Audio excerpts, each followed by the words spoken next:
lapped up what the Boulder Police Department wanted to tell us. All of us that wanted to pursue the intruder were being removed from the case. And he just said, I have a name, I want you to write it down. And I did, and he said, that's where you start. All but one person on that list is innocent. Then you got your killer.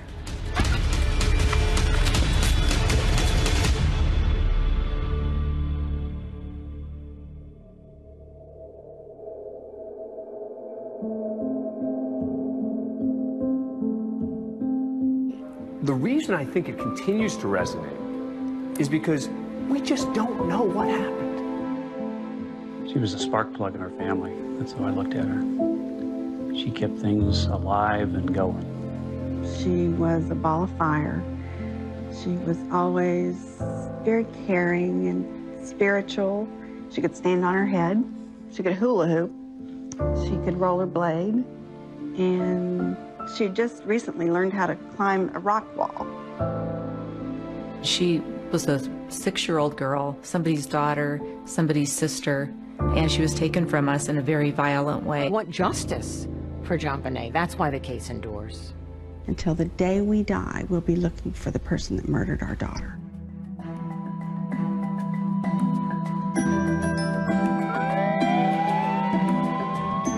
In 1996, a little girl named JonBenet Ramsey was 6 years old. She was. Thanks for tuning in. My name is Jessa. And I'm Lexi. And we're sisters. I think there's a new generation who's into the JonBenet Ramsey case, who were her age and were told to stay inside by their parents when she was murdered. I think, yeah, growing up it scared me a little bit because we were the same age and, you know, same state and blonde hair, blue eye, you know, it was a little bit scary. I remember thinking that I could not believe that this happened like so close to our home. You think that your home is safe, that this place is safe, and you just don't think that it could have happened here, and it did.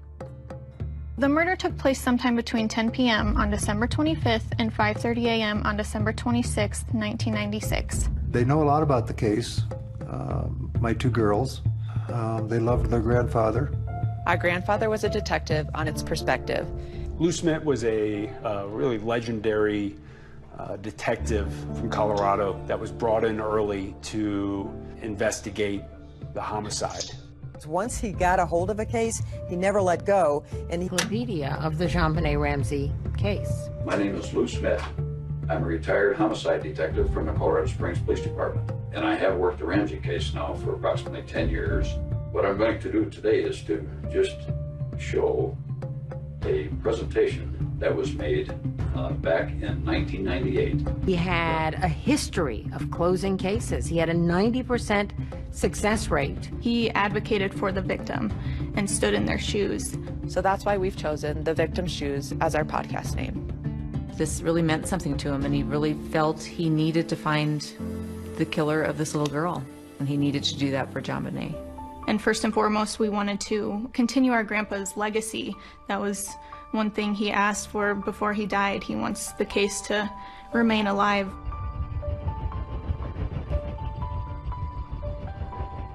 There's a saying here in Colorado that Boulder is 30 square miles of fantasy surrounded by reality.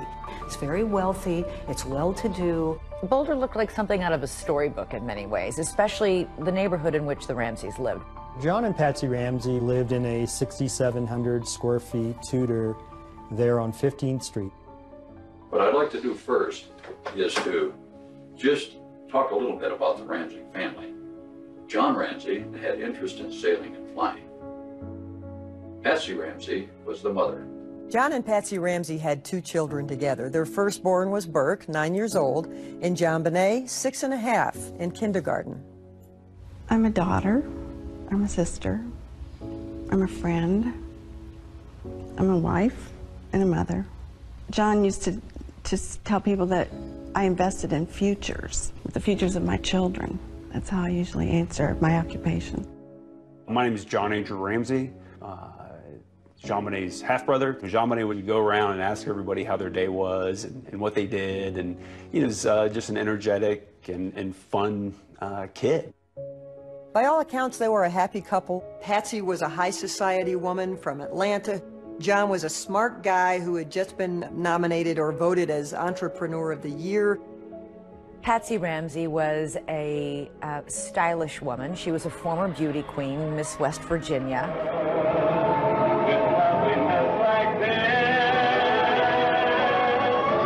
Oh, that is interesting because the case had gained so much attention because JonBenet was in pageants. By the time JonBenet was 4 years old, she was in the pageant system with big hair and lots of makeup.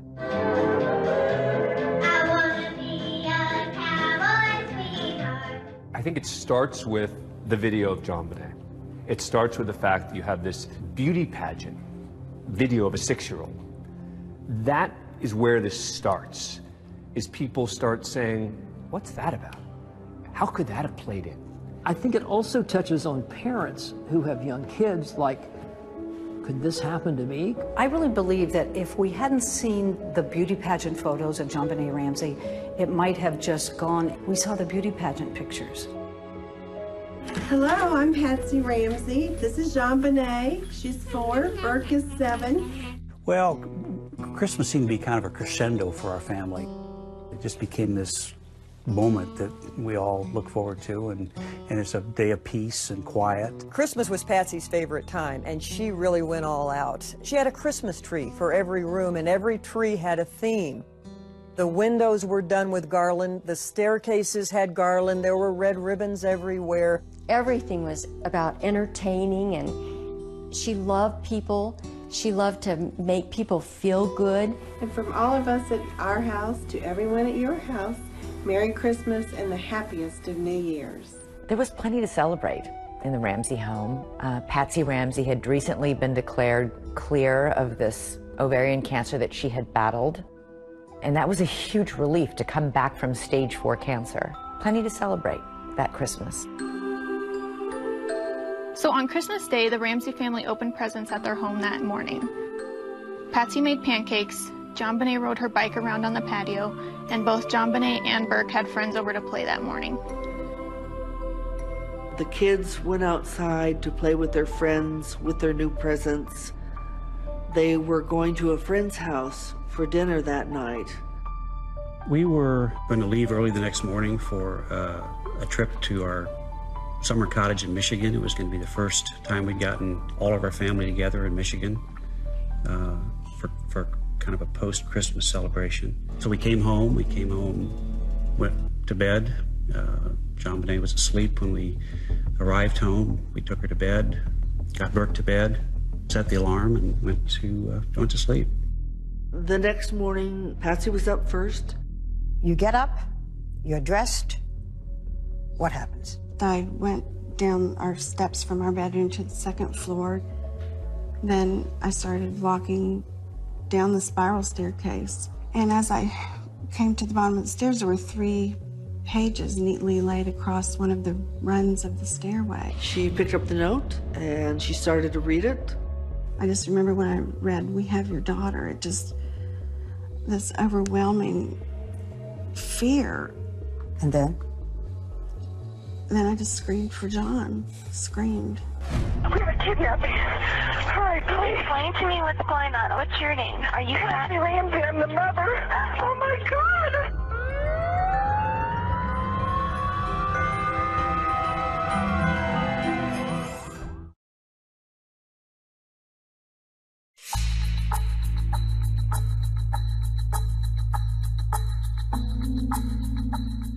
911 emergency.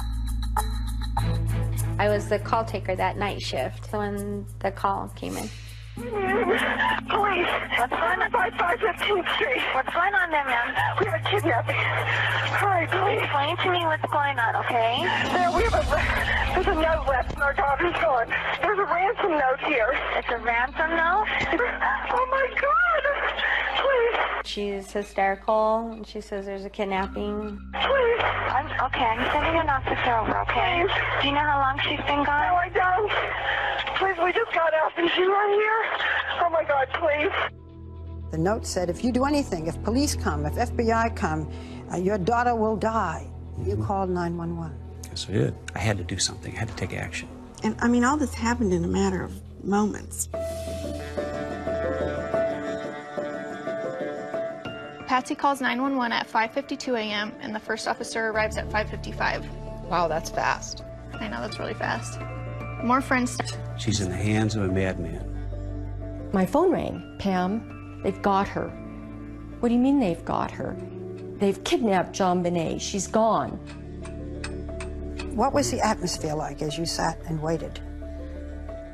Well, it was awful. First of all, we didn't know whether the kidnapper was going to call that day because the note said, "I will call you tomorrow. Get plenty of rest." I was deathly afraid that tomorrow was in fact the 27th.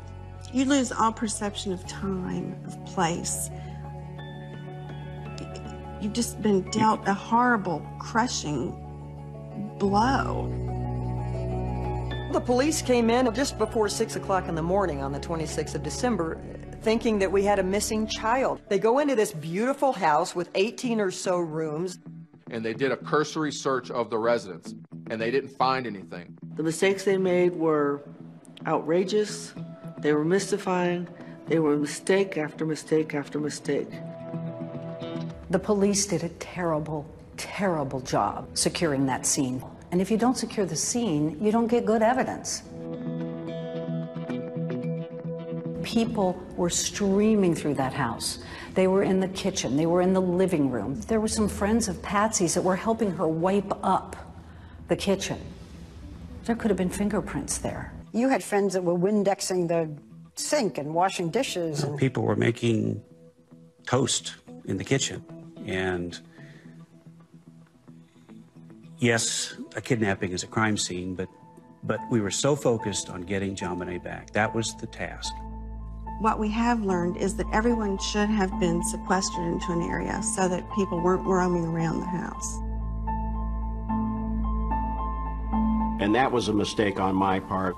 The reason I didn't is because these people were the Ramsey support system. There was no information at all to indicate the family was involved at that point. It was a crime scene, and it was getting contaminated. The note was being passed around and reviewed by all of their friends. Of all of the evidence left behind, that ransom note is the most baffling. Number one, it is too damn long. A ransom says, I have your child, I want $1 million, I'll call you later. This is the infamous ransom note. It begins, Mr. Ramsey, listen carefully. It was 3 pages long, and some people believe that a kidnapper that was truly kidnapping somebody would have written a very direct and to-the-point ransom note. 3 pages? What was that about? That ransom note was the War and Peace of ransom notes. Who would write a 3-page rambling ransom note other than someone trying to cover their tracks who was in the house? It's the weirdest ransom note I've ever read. You will withdraw $118,000 from your account. $100,000 will be in $100 bills and the remaining $18,000 in $20 bills. You think about this number and how is it relevant? And it's relevant because John Ramsey got a bonus from his company for $118,000. How many people knew that? I'm going to guess not a lot of people. Our grandpa compared the note to some examples that he found in movies. John? And even the note that was written in that particular movie.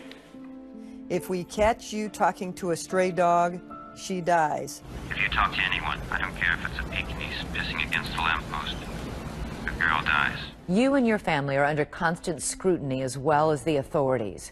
Don't try to grow a brain, John. Do not attempt to grow a brain. Our guy's a real watcher of that particular type of movies. Dan, what does this tell you in terms of evidence? First of all, that someone felt comfortable spending the time writing this long note in the house. And whoever wrote the note is about to go from a kidnapping suspect to a murder suspect.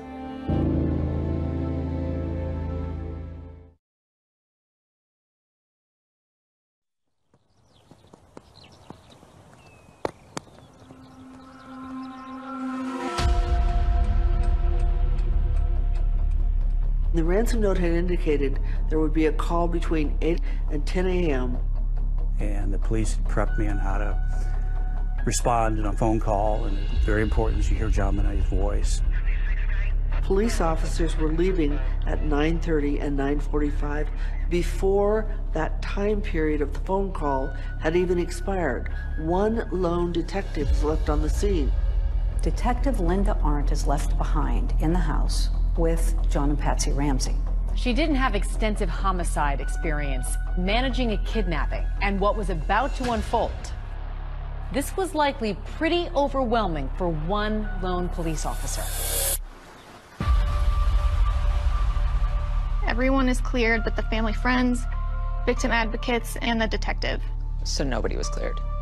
Yeah, that doesn't make sense to me because everyone should be cleared from the scene. The house is full of people. And so this is a crime scene that is now being destroyed piece by piece. I was praying. Linda Arndt had said to me, we're hopeful that the kidnappers will just drop JonBenet off someplace. And I kept looking out the window, clutching this cross and just imagining that she was going to come running down the street. They're waiting for a telephone call from the kidnapper. What's going to happen next?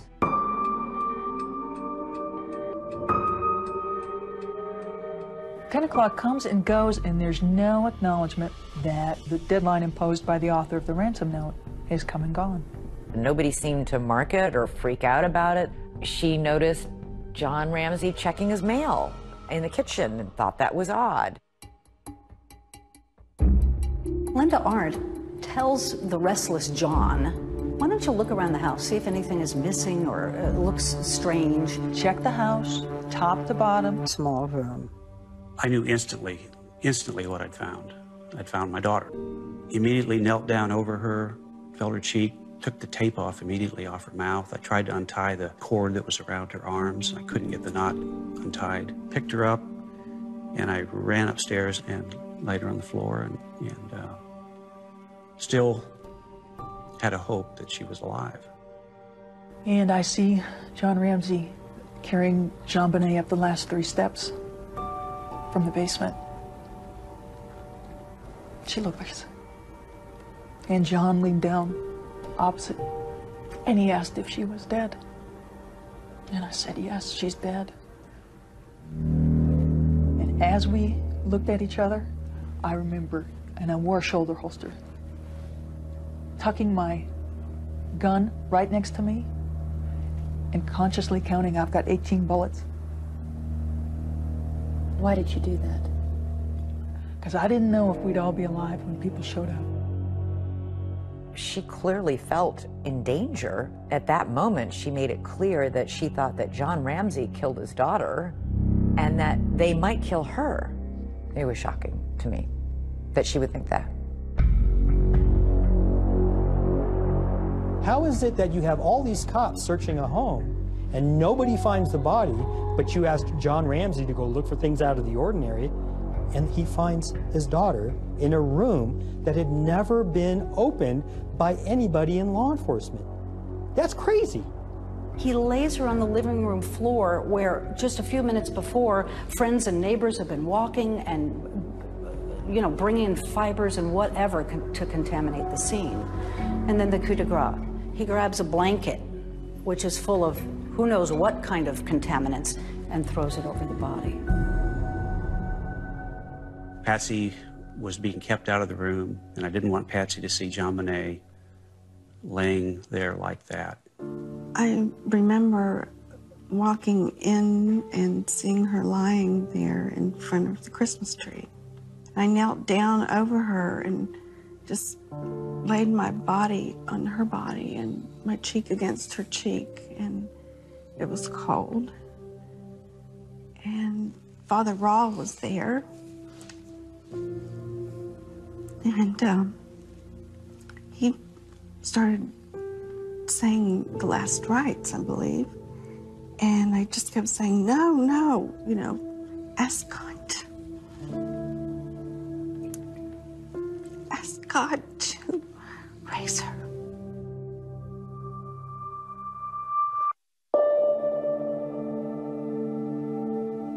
So the kidnapping of JonBenet has turned into the murder of JonBenet. But the ultimate cause of death was strangulation with something called a garrote. On her neck. And that tells me she was alive when she was garroted. There were signs that JonBenet had also been sexually abused. This death was for her. A person that would do this to a 6-year-old in this fashion clearly is into sort of sadistic behavior, that they like torture to a certain extent.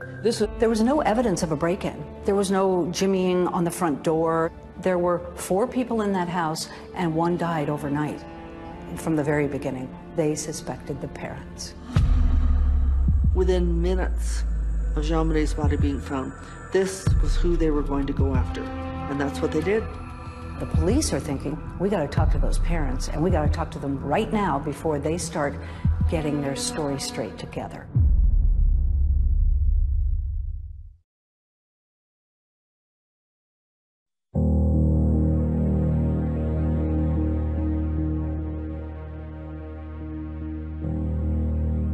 They brought JonBenet's body out past the candy canes that were decorating the front of the house, and there were only like 2 reporters outside to capture that. And then the storm happened. JonBenet Ramsey, the little girl in Colorado, was murdered. Beauty queen JonBenet. JonBenet's murder has frightened residents of Boulder. News outlets from around the world had descended upon Boulder and were just hiding in trees and bushes and digging through our trash, following me around town. I mean, it was war. The JonBenet Ramsey case was completely out of control. You also have to remember the O.J. Simpson case had wrapped up. The 24-hour news cycle, their content had dried up. And so along came the Ramsey family, and we fit right into that slot. JonBenet Ramsey was a precocious 6-year-old. She had been strangled to death in the basement of her own home. You have this and then you have these videos that surface.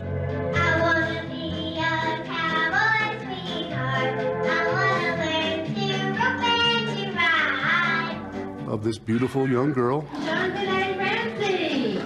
Dark blonde hair and green eyes. Dancing in her costumes, and those were the first viral videos. She'd like to become an Olympic ice skater. It's part of what turned it into an international circus. Now we have Instagram and we have Snapchat, but back then, this was one of the first moments in time where something truly went viral. This little girl's image was everywhere overnight. The biggest negative factor about John and Patsy Ramsey was that they had allowed their daughter to be in child beauty pageant contests, and people did not like them. As our grandpa stated, this was a brutal, premeditated murder, not just a little doink on the head covered up by perverted staging. It seems unimaginable. Patsy's clothing. And that was very, very important. But there are problems because... For separate interviews, for examination of their body for defensive wounds, for collection of their clothing. That never happened. At this point, they haven't interviewed the mother or father. Not surprisingly, they're still very grief-stricken. They have not been in any kind of condition to be interviewed.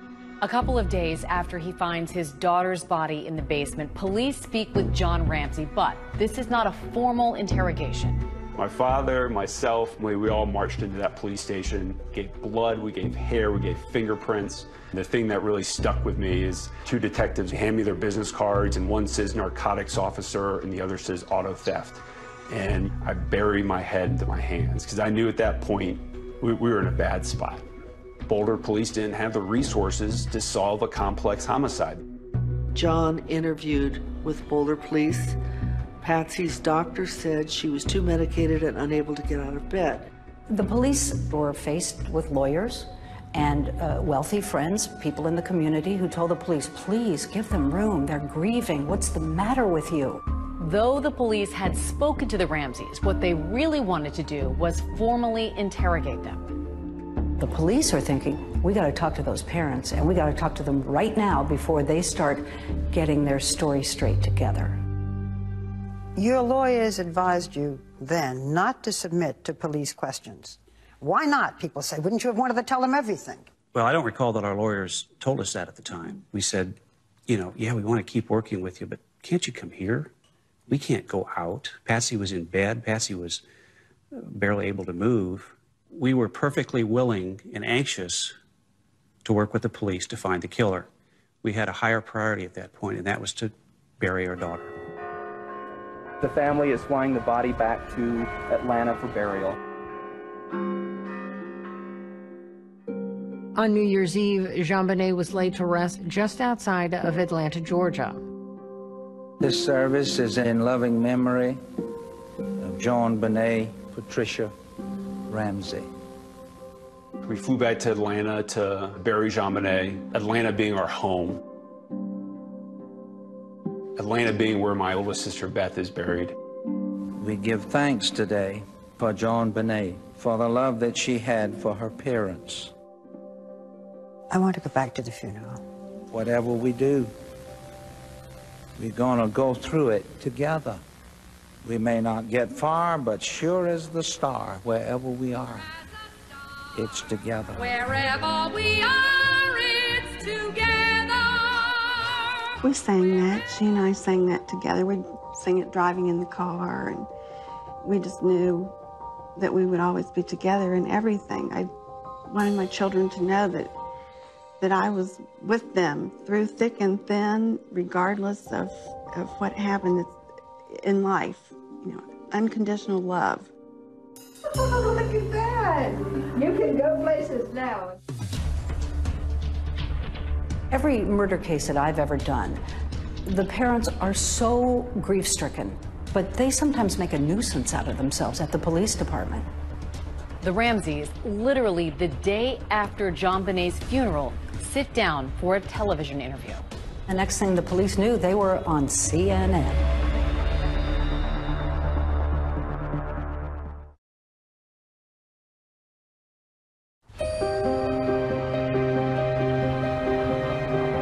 The Boulder police don't interrogate the Ramseys, but they remain the main suspects.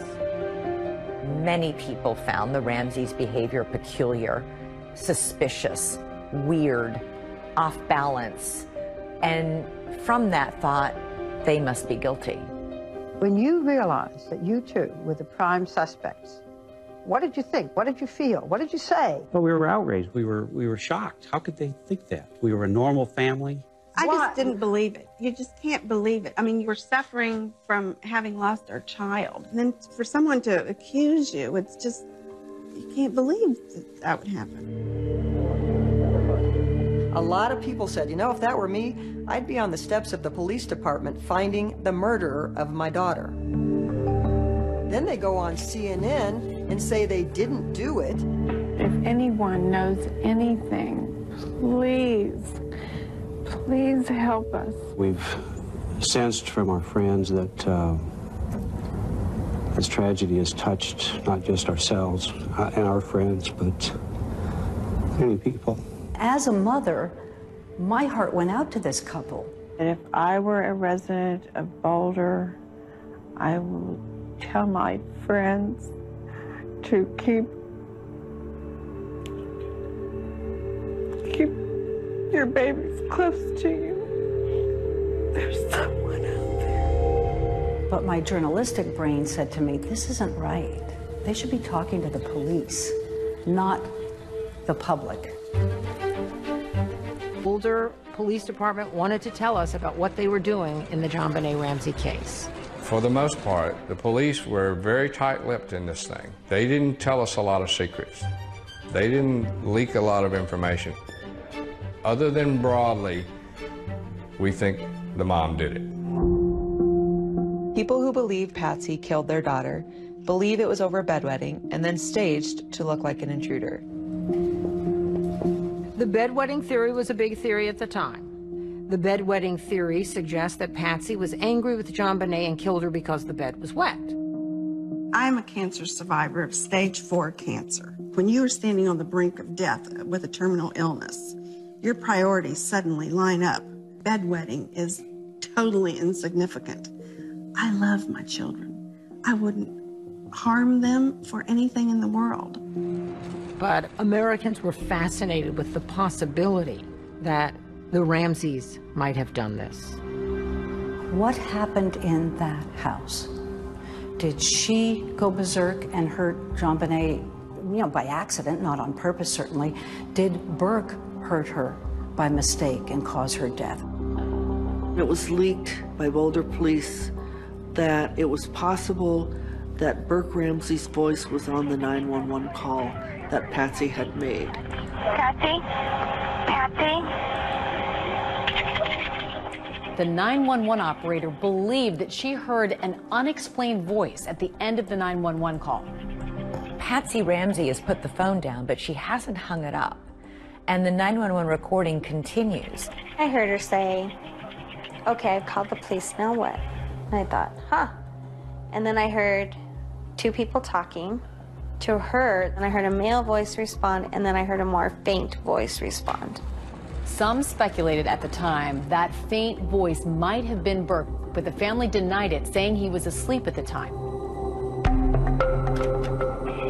We asked an expert to weigh in on the call. My name is Ed Primo. I'm an audio-video forensic expert, and I was asked about what people have heard throughout the years from this 911 call. Here we go. What's your name? Are you in there with Pepper? Oh my God! So when Patsy is speaking to the operator, we could clearly see bright yellow and orange colors. And as I zoom in to the recording here, I can see the formants. This is a visual representation of sound. The brighter the color, the louder the volume. Patsy? Patsy? The sound changes right here, the section in question where people are hearing voices. We can see some sounds, but we don't see the formants like we saw over here. So I can't rely on those being words. There's just not enough signal-to-noise ratio in order to be able to perceive what those sounds are. They could be noise, and they could be voices. I just can't, as a scientist, arrive at a reasonable conclusion. The Secret Service and the FBI also concluded that no additional conversation is audible. I think we've given way too much weight on whether or not Burke Ramsey was present when mom makes the 911 call. Abuse or neglect of their children. All the evidence shows me that up until this point, they were devoted parents. Would you get up in the middle of the night and slaughter your child? We're parents. We love our children. There's so many puzzle pieces here that just don't fit. Do you really think your daughter's murderer will be found? Yes, I do. Because the killer has never been pursued. An objective, wide investigation hasn't taken place. The parents have been focused on. That's all that's been done. It might be an unknown entity then, not one of the suspects we've all been currently talking about and dissecting. I don't think it's any of the suspects we're talking about. What we know is that just within a few mile radius of the Ramseys' home, there was approximately 38 to 40 sex offenders in that area. And the question is, have they all been completely vetted? Was it an accident? Was it intentional, premeditated? I want to say something to the person or persons that took this baby from us. The list of suspects narrows. Soon, there will be no one on the list but you.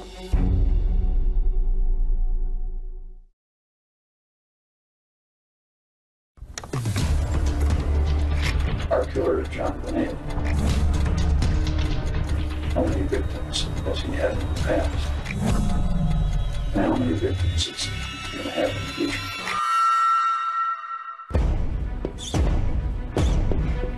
The grand jury couldn't point the finger at one or the other, but they were convinced that it was one of the two of them and that the other one helped.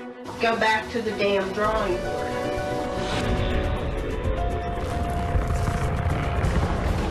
There was a person seen going across the lawn of the Ramsey house.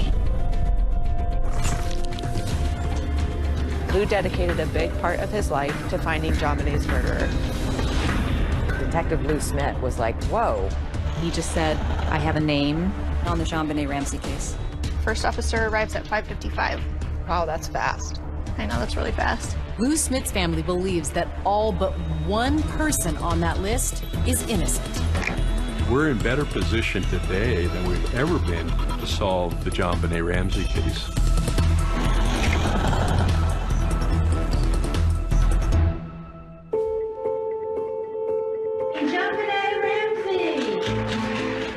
JonBenet was an entertainer. She would entertain at the drop of a hat. She loved to sing and dance and perform. It was a natural for her. I competed with JonBenet. She had all these wonderful costumes and outfits, and she had this presence. Third runner-up, JonBenet. It wasn't really a competition to her. It was more of like, this is fun, like let's go on stage and do that. My name is JonBenet Ramsey, and I'm 5.5. What is your favorite animal at the zoo? The monkeys, because they laugh and stuff and hang around. Today, that little girl would be 30 years old. I was her age. She would be my age now. She would be pursuing her own career. She never got to grow up. She is frozen in time now.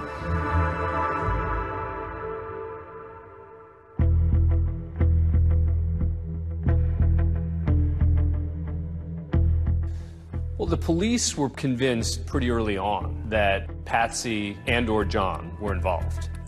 And you had a district attorney's office that was saying, not so fast. And that created enormous tension between the two. Did you hear anything yesterday? I think there are some new developments. Alex Hunter, the district attorney, wanted someone to come in with fresh eyes in this case and look at it from the perspective of a defense attorney. Who might have killed JonBenet as an intruder, not just the parents, but from the outside? Boulder DA Alex Hunter brought Lou Smith out of retirement to help solve the Ramsey case. One of the great challenges is to try to do the case right. And, you know, I think we're making efforts to meet that challenge by involving people like Lou Smith. The legendary investigator Lou Smith. He had a history of closing cases. He had such tenacity. He was a bulldog. Once he got something in his mind, you know, once he got the reins in his teeth, he was not letting go. Lou Smith was my father. He was just known as, you know, the detective that solved cases. When he got to a murder scene, he spent time dictating everything he saw. Where the sun was in the sky, what the weather conditions were like, what the neighboring houses looked like. Our grandfather was a detective on one of the biggest unsolved murders in our generation. Prior to this case, Lou Smith had investigated over 200 homicide cases that led to arrests and convictions. Lou dedicated a big part of his life to finding JonBenet's murderer.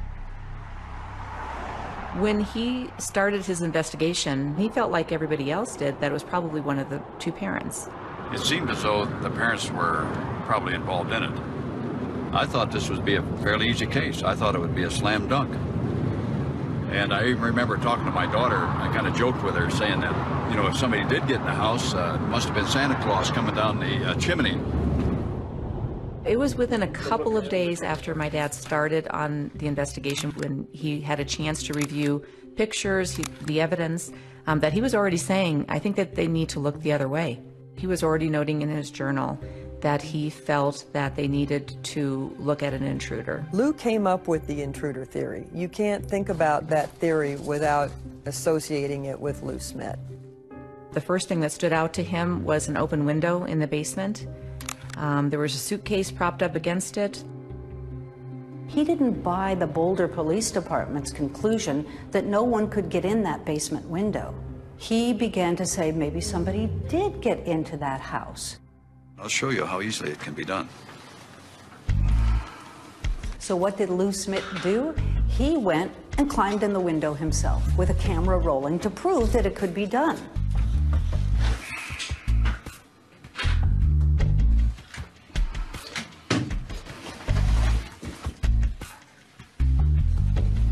It really wasn't that difficult coming in that window. Maybe. But the other important point is, how soon was this guy's footprint? Some argue the footprint could have been inadvertently left by... know that things are usually what they seem. Don't make it complicated. There's no reason at all for the Ramseys to use a stun gun. And the Ramseys don't have a stun gun. If it's not a stun gun, what is it? That's the question I always ask. You tell me what it is. So everybody sort of poo-pooed and ridiculed the intruder theory until Lou Smith started to stand up and point out things that everybody else, from the Boulder PD to the general public at large, had overlooked or dismissed. He said, wait a second, we need to look at this again. It actually is possible. It actually is plausible. And in his view of it, it's actually the most likely thing that happened. The police and the district attorney are at odds. The DA is looking at the intruder theory, the police focused on the parents, but both want to get the Ramseys to come in for a formal videotaped interrogation. Go back to the damn drawing board. I didn't do it. Lou Smith thought that the Ramseys were being targeted unfairly. Thought there was something drastically wrong. I had seen evidence of an intruder.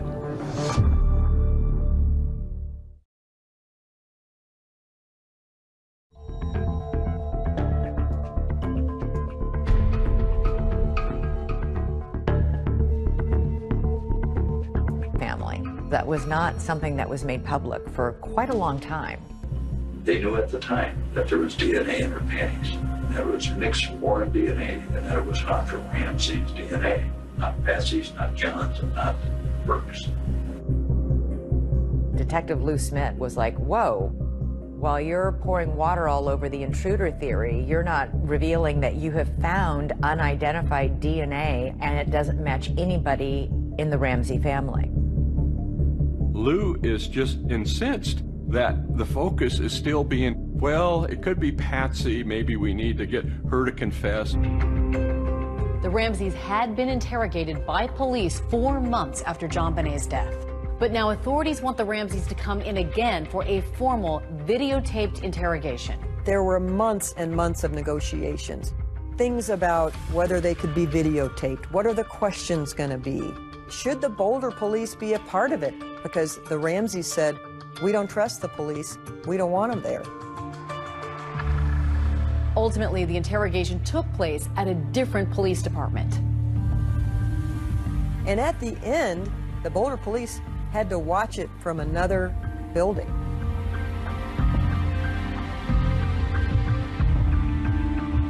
The Ramseys finally sit down with the police for a videotaped interrogation in June 1998, a year and a half after JonBenet's murder. Today is Wednesday, June 24th, 1998. I'm president of the Broomfield Police Department. Tricia Ramsey. Tom Haney, who was one of the most respected homicide detectives out of Denver, was chosen to interview Patsy Ramsey. Patsy Ramsey had a year and a half to prepare. I knew that it was going to be tough to get a spontaneous response. Do you ever recall purchasing black duct tape like this? It seems like there can't be a house in the world that doesn't have duct tape because it repairs everything. Well, I never liked it because it's so gooey. Isn't it gooey? He started out softly and kindly and curious, and then he got pointed with his questions, and that made Patsy angry. If I told you right now that we have, in the process of being examined, trace evidence that appears to link you to the death of JonBenet, what would you tell me? Tell me and go retest. How is it impossible? I did not kill my child. I didn't have a thing to do with it. She said it was impossible that we had physical evidence linking her to the crime. I'm talking about scientific evidence. I don't give a flying flip how scientific it is. Go back to the damn drawing board. I didn't do it. John Ramsey didn't do it, and we didn't have a clue of anybody who did do it. I am so taken with her swagger. She just tells them, you know, you think you have some evidence on me? Well, you better look again. We love that child, okay? We're not involved. Read my lips. Let's find out who is. She's very feisty. She's very combative.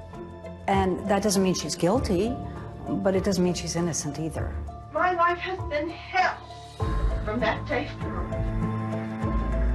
And I can't stand the thought of thinking somebody's out here walking on the street. God knows we might do it again to some other child. You know, quit screwing around asking me about things that are ridiculous. Let's find the person that did this. Lou Smith was assigned to interrogate John Ramsey. When Lou interviewed someone, he pried anything out of people just by being understanding and really listening. Now, John, I know this is touching right back on a very delicate spot. Was this tape wrapped around anywhere, or was it stuck down? It was very firm across her lips. I thought John was much more measured and composed. You don't see the drama. I see a lot of pain in that man. Reached out, flipped the latch, opened the door, immediately what I found. Okay, and you say immediately? There was a white blanket, and I just knew I found her.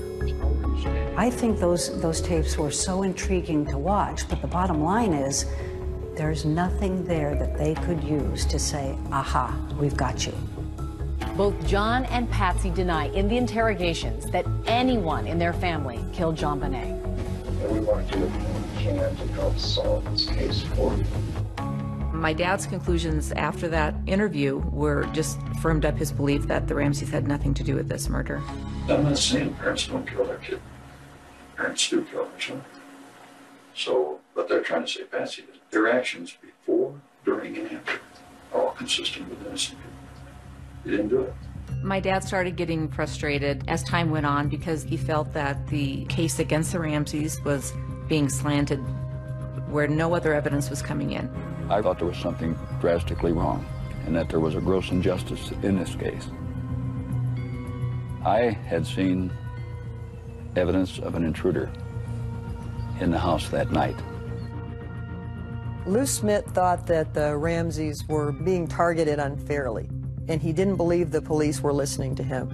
Smith so strongly disagrees with the prosecutor's focus on the Ramseys that he is resigning from the case, saying, "The case tells me John and Patsy Ramsey did not kill their daughter."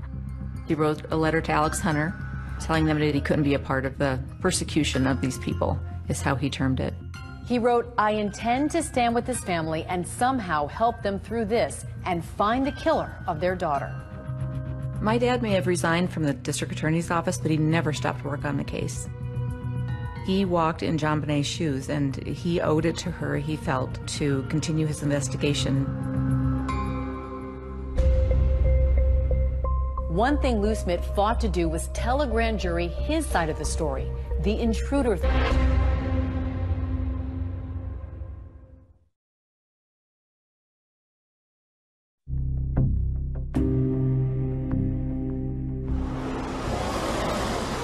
Grand jurors arrived at the Boulder County Justice Center this morning and were escorted into the courthouse by sheriff's deputies.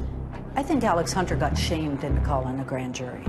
I mean, he didn't do it until September 1998, almost 2 years later.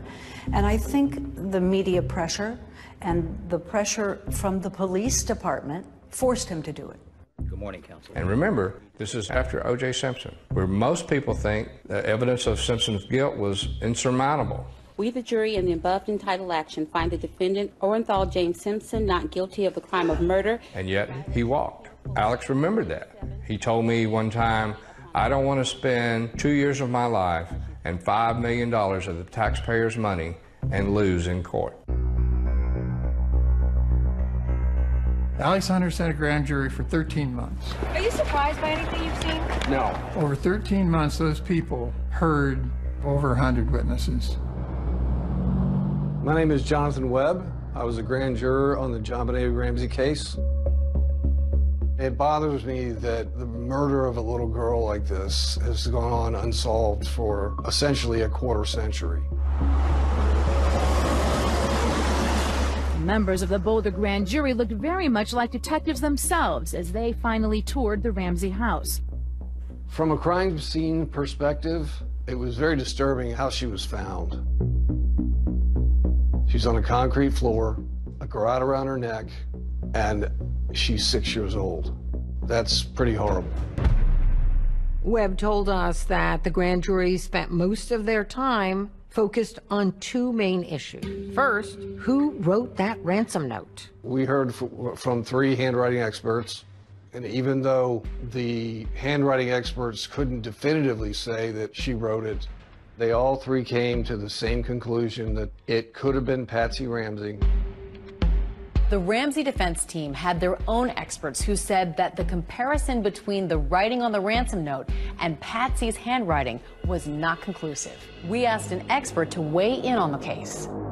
My name is Jennifer Nasso. I am a forensic document examiner. Handwriting is a great piece of evidence to have because you can identify the writer of a piece of writing. Throughout the ransom note, there's potential that the author attempted to disguise their writing. It doesn't look smooth and fluid. It's very, very shaky. So it looks like someone was purposely trying to shake their hand to alter the way that the writing looks. This is an example from the ransom note, where you see that kind of typewritten formation of the letter A. This is also from the ransom note, where you see that regular printed A. There are similarities between the ransom note and Patsy Ramsey's writing.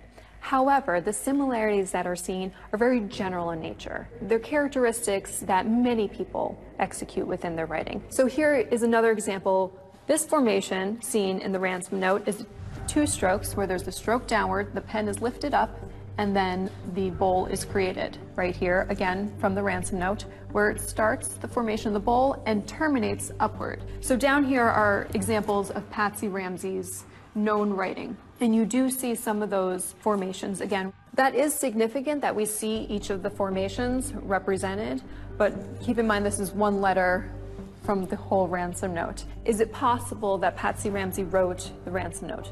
Yes. Is it possible someone else wrote the ransom note? Yes. And the grand jury believed that she wrote it. The second focus for this grand jury, according to Jonathan Webb, was the viability of the intruder theory. Smith actually presented his intruder theory to the grand jury. This is the very first photo taken of the train room basement window. The window is wide open. Now, if I was a detective, I'd have said, wow, this is entry. But the grand jury wasn't buying the intruder theory because of those cobwebs in the window. The intruder theory didn't make sense to the grand jury. There is probable cause to charge the suspects with a crime. We were troubled by, to what level of confidence do we need to have to vote to indict? And it's the preponderance of the evidence, which means greater than 50%. And soon after that, we voted to indict. Both Patsy and John are accused of permitting a child to be unreasonably placed in a situation which posed a threat of injury to the child's life or health, which resulted in the death of JonBenet Ramsey. And then in the other one, did unlawfully, knowingly, and feloniously render assistance to a person with intent to hinder the apprehension of the person. These two things together make it clear that the grand jury couldn't point the finger at one or the other, but that they were convinced that it was one of the two of them and that the other one helped. This is 7 News at 5. There is high anticipation in Boulder right now for a Ramsey decision, and we are about to hear an announcement from Boulder DA Alex Hunter. I and my prosecution task force believe we do not have sufficient evidence to warrant the filing of charges against anyone who has been investigated at this time. I was shocked. It's extremely unusual for a grand jury to vote to charge and the DA not charge. And you think it was the right decision? I think it was the right decision. I think no matter what you think about the case, I think that they would never have gotten a conviction. Thank you very much. We've done all this work to try and vet the Ramseys. What work have we done to truly vet other potential suspects in this case. That's why Lou Smith continued investigating even after he resigned from the case. Lou Smith calls me cold, and I said to him, I've been praying for somebody to call and want to listen. Well, I believe a friend of mine killed her.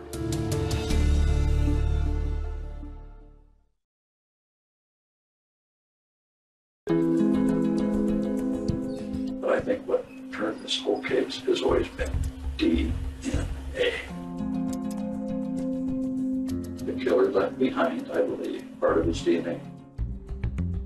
Over nearly 13 years, Lou took all of the information that he had on this case. In theory, that could be scraped, and they could match that up to my DNA. In 2008, the then district attorney for Boulder, Mary Lacey, decided to do a new round. Now, this new touch DNA uncovered DNA from at least one unknown male in 3 places on JonBenet's body that doesn't match anybody. Basically not going to look at the family any longer. The news broke here at the district attorney's office with this incredible letter to JonBenet's father. DA Mary Lacey wrote John Ramsey, "We do not consider your immediate family, including you, your wife Patsy, and your son Burke, to be under any suspicion in the commission of this crime." John Ramsey appeared on a local newscast. We're certainly grateful for an acknowledgement that we are innocent, that this was an intruder, which of course we've always maintained. Somewhere, somehow, there may be a match to that DNA. Then you got your killer.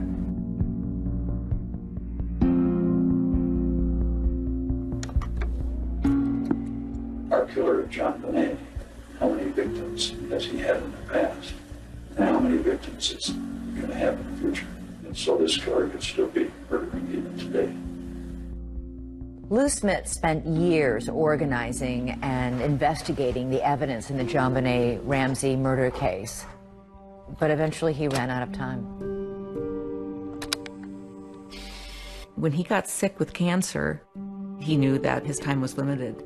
And so during that time, he just talked to others about not letting this case die.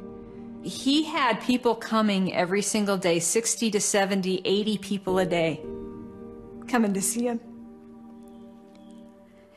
And they said their goodbyes. And during that time, he would still talk about the case. I remember about the last 3 days, he had slipped into a coma, and the conversations would become one way, and I don't know if he could hear me or not.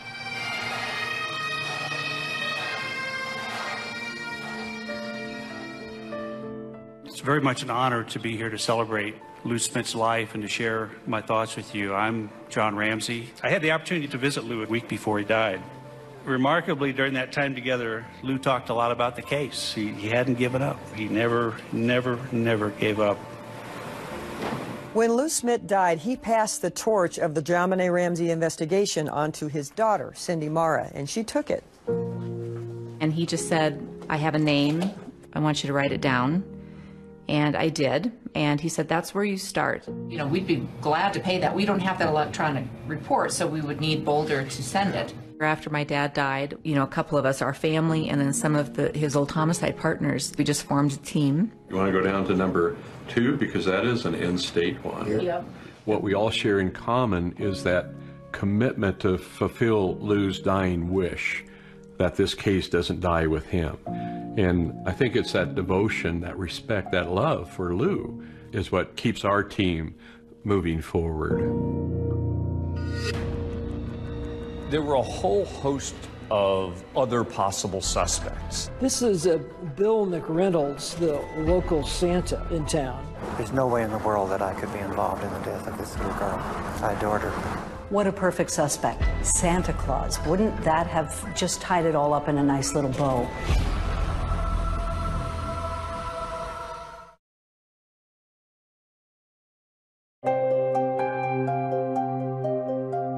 Grandpa stated that if you can't show me a motive, show me evidence of bad character. If you can't show me evidence of bad character... He had condensed everything he knew about every person of interest into a spreadsheet. The team that his family created is confident that the killer's name is on that spreadsheet. So what do we know about the person suspected of killing JonBenet Ramsey? The DA says the genetic profile from the DNA belongs to a male. There were a whole host of other possible suspects, ranging from known criminals to friends of the Ramseys.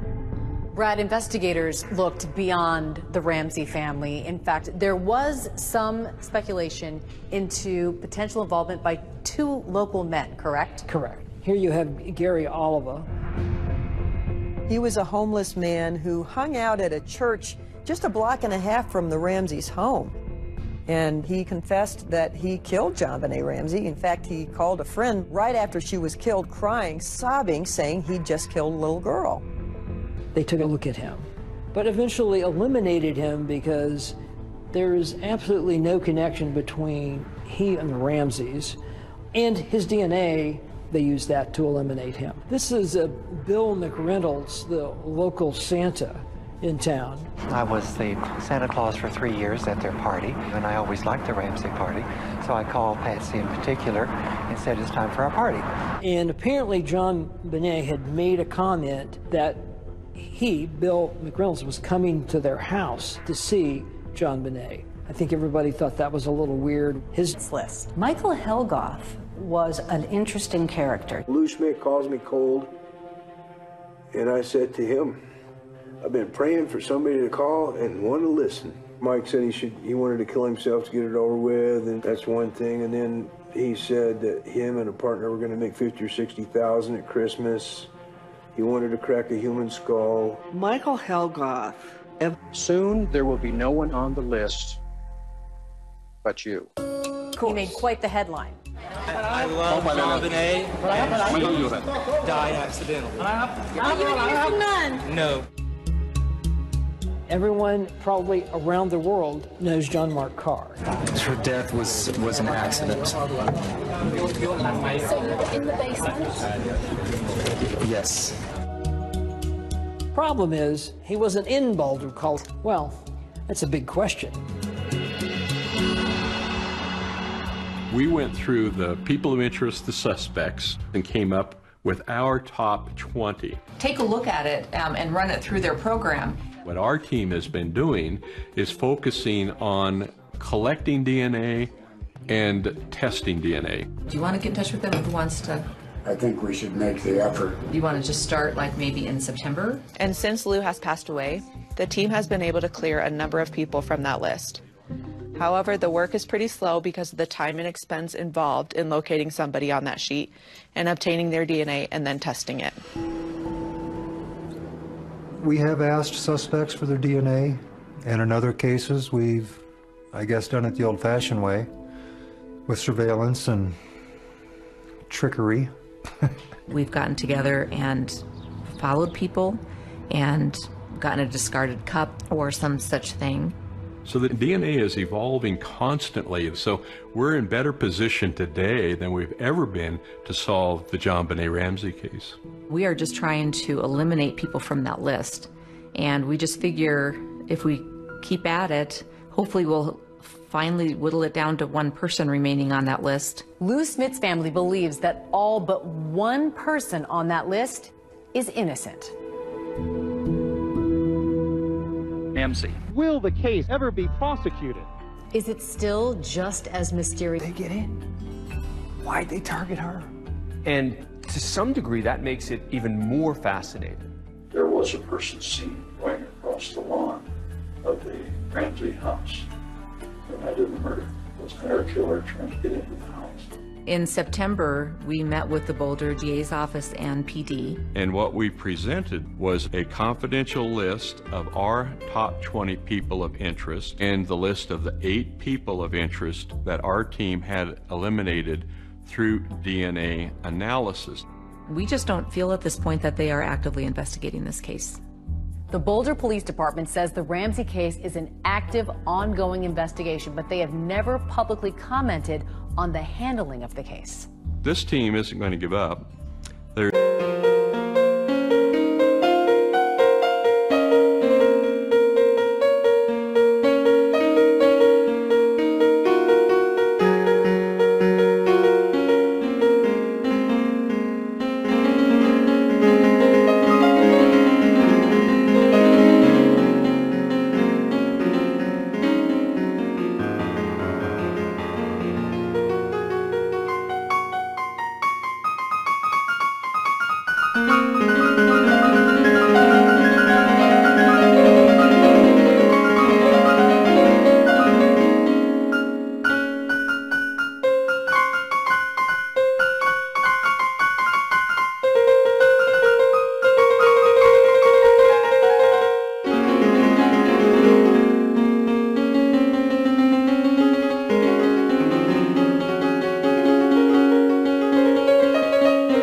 a third generation.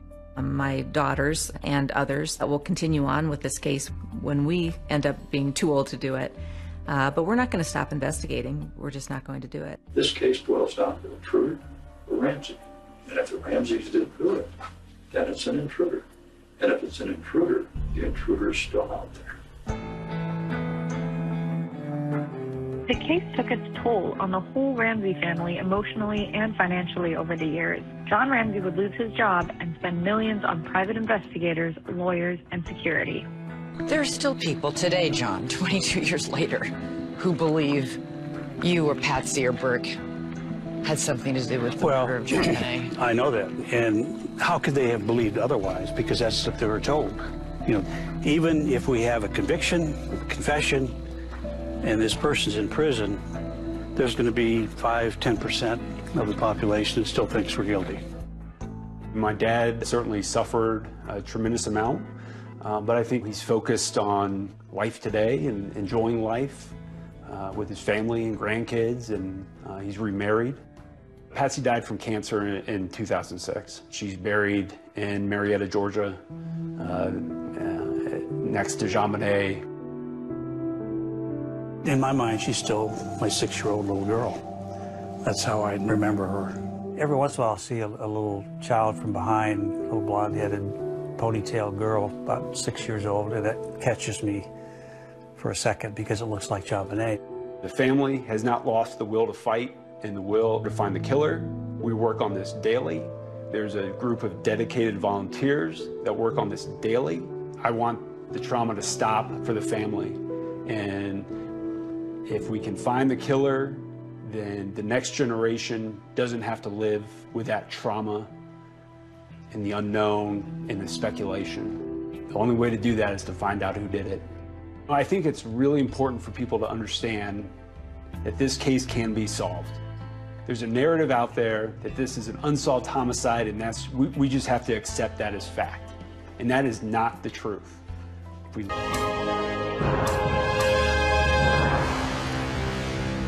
Prepare to engage. Welcome to Arena of Valor.